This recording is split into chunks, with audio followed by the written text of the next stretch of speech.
নামাজ পড়তে গেছে, জীবনে নামাজ পড়েনি, তোকে কয়েছে যে নামাজ পড়তে যাবে, তো কিছু নামাজ পড়তে জানি না ভাই কী করো, কই আরে বোকা তুই নামাজ পড়বি তো আমি যেরকম করবো ওরকম করে পাঞ্জরে খাড়া হবি, আর আমি যেরকম করবো করবি তুই। তো বলছে ঠিক আছে। এই লোকটার পাঞ্জরে যা নামাজে খাড়িয়ে গেছে, নামাজে খাড়িয়ে যা নামাজ শুরু করেছে, তো ওকে খুঁকি লেগেছে, যখন খুঁই খেয়েছে তখন উয়েন করছে,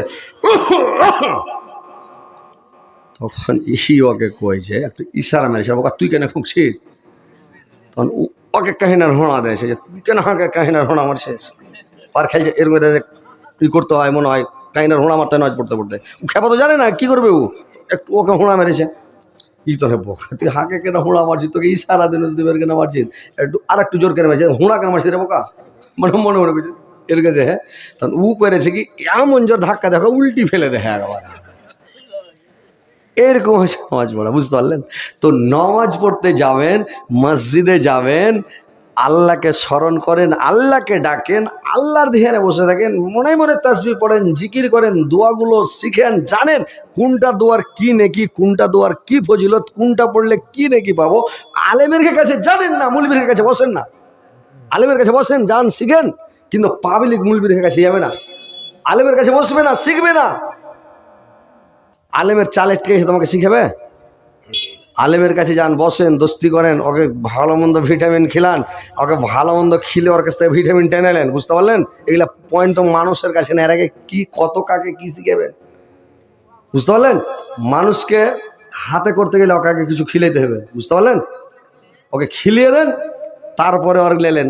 একবার বলেছি তো, এক খ্যাপা মিডিয়া করেছে কি আমাকে টেলার বানিয়ে দেয়, মানে আমাদের মাদ্রাসার একটা মুলবি সে তো টেলার, তো টেলার ওকে বলছি যে আপনি টেলার, তো আমাকে টেলারে শিখিয়ে দেন। বলি স্যার, তো বলছে হজরত আলী শিখিও না তুমি, কেনে এক দু মাস বাকি আছে, বছর শেষ হয়ে গেল, রমজান চলে এলো, আর কি শিখবে, শিখিও না, ছাড়ো। আমি ঠিক আছে, সন্ধ্যাবেলা আইসেন বাজার, বাজারে এলে যা বড় বড় মিষ্টি আর সিংহাড়া যা দেন, বললাম চলেন বাড়ি চলেন, বাড়ি গেল, বাড়কা মাছ নিয়ে একদম চাক্কা দিয়ে দিলাম, ভাত 2-3 পিস মাছ দিলাম, খাইয়া তারপরের দিন ফের মাদ্রাসা যখন করা হয়েছে, বলছি ঠিক আছে, ফোন করলাম বাজারে এসেন, ফের বাজারে এলো, খান কি খাবেন, মিষ্টি খান, পাইস খান, যা খাবেন খান, দিলাম পুরা করে হড়িয়ে গেলে। ও লাস্টে হয়েছে হজরত আলী একটা মেশিন ভাড়া করো, ভাড়া করবো না, ওই করো না, তোমাকে শিখিয়ে দিয়ে করো। আর ওই বারাত করেছে মিষ্টি যার ভিতরে গেছে, আমি তো টানবর ভিটামিন খালি দিয়েছি ডোজ ওকে, বুঝতে পারছেন? এবার একটা মেশিন ভাড়া করে আয় না, 15 দিনের মধ্যে টেলারি শিখিয়ে দিলাম, আমি 15টা ড্রেস শিখে দিলাম, কাপড় কাটছি সাই সাই করে সিলা যায়, মিষ্টিতে কাজ হয়ে গেল। তো মুলবি সাহেবের কাছে দোয়া শিখবেন, ওনাকে একদম জুত করে হুঁড়িয়া খিলান, খিলার পরে মুলি সাহেব এটা দোয়া পড়াতো নাকি, এটা দোয়া পড়াতো নাকি, এই সূরাটার এত ফজিলত, এই দোয়াটার এত ফজিলত, আপনি টানেন না ভিটামিন, বুঝতেই জানেন না, বুঝতে পারছেন? বুদ্ধি জানি না, আমাকে বলছে মুলি সাহেব একটু সোতে করে লিয়া বাড়ান না, বক্তামো করেন না, হ্যাঁ দে ও হার পাছায় ঘোঁচা মেরে কইছে না, বাঘের পাছায় ঘোঁচা মারলে বাঘ যেগুলো লাফিয়ে উঠে, ঘোঁচা মেরে হাঁকে, তখন কথা কইছে যে কইছে একটু সাদা, আমি তোর 14 গোষ্ঠীকে তো চানেস দিই আমি, বক্তামো যদি করবে ইচ্ছা আছে, আগে মৌলভিটাকে ওকে খিলিয়ে খিলে পাগলা করো, সাপের আগা দিকে বিন বাজা, ওকে ধরতে যায় না, সাপ মারবে, চোর ছিঁড়া উঠিয়ে নেবে, বিন বাজিয়ে বাজিয়ে যখন সাপ পাগলা হয়ে যাবে, ওকে ধরো, কিছু করবে না, পাগলা, বুঝতে পারলেন? তো ওইরকম মানুষকে খিলিয়া পাগলা করো, করার পরের কাছে কাজ টানো। তো মানুষ বুদ্ধি জানে না, আলেমের কাছে বসেন, মুলবির কাছে বসেন, আলেমের কাছে বসে আমার কাছে দোয়া দুরুদ শিখেন, তাসবিহ জিকির শিখেন, আলেমের সাথে দোস্তি করেন, কিয়ামতের দিন আপনার হাসার নাসারটা আলেমের সাথে হবে। যদি আপনি গুন্ডা, মাস্তান, দারুখোর, সারাবখোর, জুয়াখোর, সুদখোরের সাথে যদি আপনার দুনিয়াতে চলাফেরা উঠা বসা হয়, কিয়ামতের দিন আপনার হাসার নাসারটা ওই বেদিন মুশরিকের সাথে হবে, জুয়াখোর, তাসখোর, দারুখোর, জেনাখোর, ওদের সাথে আপনার হাসান নাসার হবে, পাছা গরমে লাল করে দেবে, বুঝতে পারছেন? আর যদি আলেমের সাথে হয়, আপনার হাসান নাসারটা কত ভালো হবে ভাই। তো ভালো লোকের সাথে পৃথিবীতে উঠা বসা করেন, ভালো লোকের সাথে দোস্তি করেন, ভালো লোকের কাছে ওঠেন। আলেম হচ্ছে একটা আতর, আতরওয়ালার কাছে যখন যাবেন, এটা আতর দিল, শুনে দেখেন কত মজা, আর একটা আতর দিল, কত মজা, আর একটা আতর দিছে, আরে বাপরে মন ভরে গেল, যেটা দিছে খালি সেন্ট সেন্ট, বাড়ি যাবেন তো বাড়ি বাড়ি খোঁজ খুঁজো, কি লাগিয়ে চলে এসছে, খুশি হয়ে যাবে। তো ভাইরা আমার, আলেম হচ্ছে আতুরের মতো, আর কামার হচ্ছে কেমন, যদি কামারের কাছে বসেন, যারা ফাল পিঠে লোহা পিঠে খুরবি বানায়, কামারের কাছে যখন যাবেন চোখে ধোঁয়া লাগবে, কাপড় কালো হবে, ফুনকি পড়লে শার্ট জ্বলে যাবে, আপনার ওখানে খালি ক্ষতিতে ক্ষতি। আলেমের কাছে, আতুরওয়ালার কাছে লাভে লাভ, কামারের কাছে ক্ষতি ক্ষতি। আলেমের কাছে যাবেন আপনি তাসবিহ জিকির দোয়া দুরূদ ভালো ভালো কথা শুনতে পাবেন, হাদিস কোরআন শুনতে পাবেন। চোর ডাকাতের কাছে গেলে চুরি ডাকাতি মানে বদমাশি শয়তানির গল্প শুনবেন, আপনি গুনাহ হবে, পাপ হবে। তো আপনি আলেমের সাথে ভালোবাসা করেন, আলেমের সাথে দোস্তি করেন, আলেমকে আপনি ভালোবাসেন, আলেমের কাছে উঠা বসা করেন, আপনার হাসার নাসারটা কিয়ামতের দিন আলেমের সাথে হবে রে ভাই। বুঝতে পারছেন? আলেমকে ভালোবাসেন না আপনারা, জান না, দোয়াগুলো শিখেন না। আপনি যখন দেখেন ভাইরা আমার, বন্ধুরা আমার, যখন আল্লাহর নবীর কাছে একজন সাহাবী এসে বলছে, ইয়া রাসূলুল্লাহ, নবী গো, আজকে আমি সারা রাত ঘুমাতে পারিনি, নিতে যেতে পারিনি। বললা কি হয়েছে, তুমি কেন ঘুম যেতে পারো নাই? লোকটা বললাম, আল্লাহর রাসূলকে বললেন, নবী গো, আজকে বিচ্ছার দংশনে বিচ্ছা ঠেকে গেছিল গতরে, বিচ্ছার ব্যথাতে সারা রাত আমাকে ঘুম হয়নি, খালি ব্যথা করছে আর চুলকেছে, আমি ঘুম যেতে পারিনি। আল্লাহর রাসূল বললেন, তুমি দোয়াটা যদি পড়ে নিতাক, তুমি যদি এই দোয়াটা পড়ে নিতাক, তাহলে এই দোয়াটা পড়ে নিলে তোমাকে কোনো সাপ বিচ্ছুতে দংশন করতো না, আর যদি করে নিতাক তোমাকে বিষ লাগতো না। তুমি সকাল সন্ধ্যা মাগরিবের ফরজ নামাজ পড়ার পরে এবং ফজরের ফরজ নামাজ পড়ার পরে তুমি 3 বারে দোয়াটা পড়ে নাও, তোমাকে কোনো সাপ বিচ্ছু কীড়া মাকড়া ছুবে না, আর যদি ছুঁয়ে নাই তোমাকে বিষ লাগবে না। আপনাকে যদি বিচ্ছা ঠেকে যায় গতরে, দোয়াটা আল্লাহর নবী বললেন, আউযু বিকালিমাতিল্লাহি তাম্মাতি মিন শাররি মা খালাক। এই দোয়াটা যদি 3 বার পড়ে নাও মাগরিবের ফরজ নামাজ পড়ার পরে, সারা রাত আপনাকে সাপ বিচ্ছু কিছুতে ছুঁবে না, আর যদিও ছুঁয়ে নাই বিষ লাগবে না।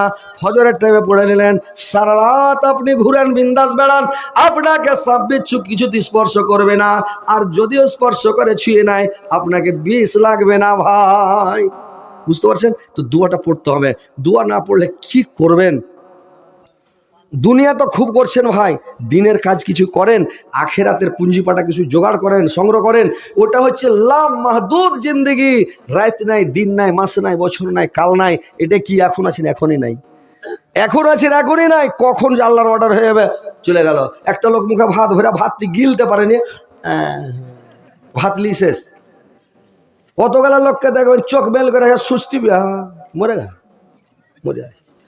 কোনো লোককে দেখবেন ডান দিকে সালাম ফিরে আসসালাম আলাইকুম এদিকার ফেরার টাইম মেনে হ্যাঁ পড়ে মরা শেষ। ডাইন দিকে সালাম ফিরা, বাঁ দিকে ফেরার টাইম পাবে না, ভাতটি চাবিয়া গিলার টাইম পাবে না, চোখ বেল করলে বুঞ্জার টাইম পাবে না, বুঞ্জা গেলে মেল করার টাইম পাবে না। এত সংকীর্ণ সময়, মতটা খালি আইলি হলো, যে অবস্থাটা সেই অবস্থায় মরে যাবে। তাহলে ওই জিন্দগিটা লা মাহদুদ জিন্দগি, হামেশা হামেশার জন্য ওখানে থাকতে হবে।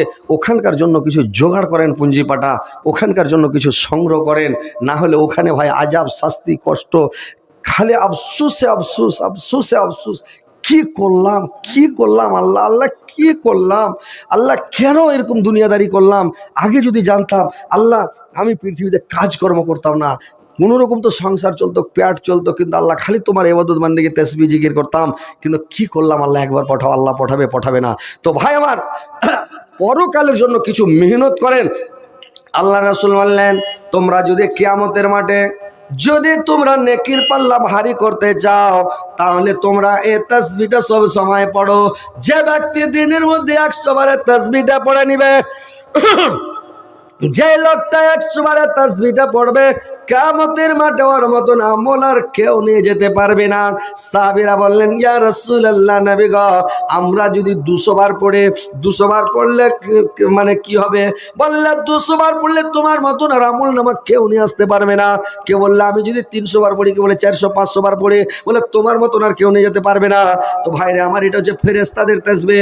সব সময় দিনের মধ্যে 100 বার কমপক্ষে পড়েন, তাহলে আপনার মতন আমল নামা ভারী কিয়ামতের কোটে আর কেউ নিয়ে যেতে পারবে না। কোনটা তাসবিহ ভাই জানেন? ওর নেকি কত? এই 100 বার তাসবিহটা পড়ার নেকি কতটা? যদি পাহাড়ের উপরে রাখা হয়, পাহাড়ে ভর থামতে পারবে না, পাহাড়কে ভারী লেগে যাবে। এত ভারী তসবিটা। তো আল্লাহ রাসূল বললেন কিয়ামতের দিন নেকির পাল্লা যদি ভারী করতে চাও এই তসবিটা দিনে 100 বার পড়ো। আর যদি কিয়ামতের মাঠে তোমার চেহারাকে চকমকে করতে চাও, মানে মুখকে একবারে ঝলমলে করতে চাও, হ্যালোজিনের মতো বাতির মতন যদি জ্বালাইতে চাও, তাহলে বেশি বেশি করে উজু করো। তোমার মুখ খালি জ্বলবে, যেখান থেকে উজু করবে হাতগুলো জ্বলবে, মুখ জ্বলবে, পা জ্বলবে, খালি হ্যালোজিনের মতন একবারে ফিট হয়ে থাকবে, জ্বলবে রে ভাই। তো তোমরা বেশি বেশি করে উজু করো, বেশি বেশি করে উজু করো, তাহলে তোমার হাত মা মুখ খালি জ্বলবে। আর নেকির পাল্লা যদি ভারী করতে চাও এই তাসবিহটা তোমরা 100 বার পড়ো। তোমার মতন আমল নামা ভারী আর কেউ নিয়ে আসতে পারবে না কিয়ামতের কোটে।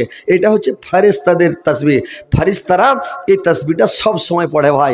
এই তাসবিহটা একদম ছোট্ট তাসবিহ, আমার মুখ দিয়ে বের হলেই আপনাকে মুখস্থ হয়ে যাবে। আমার মুখ দিয়ে বের হওয়ার আগেই আপনাদের মুখস্থ হয়ে আছে।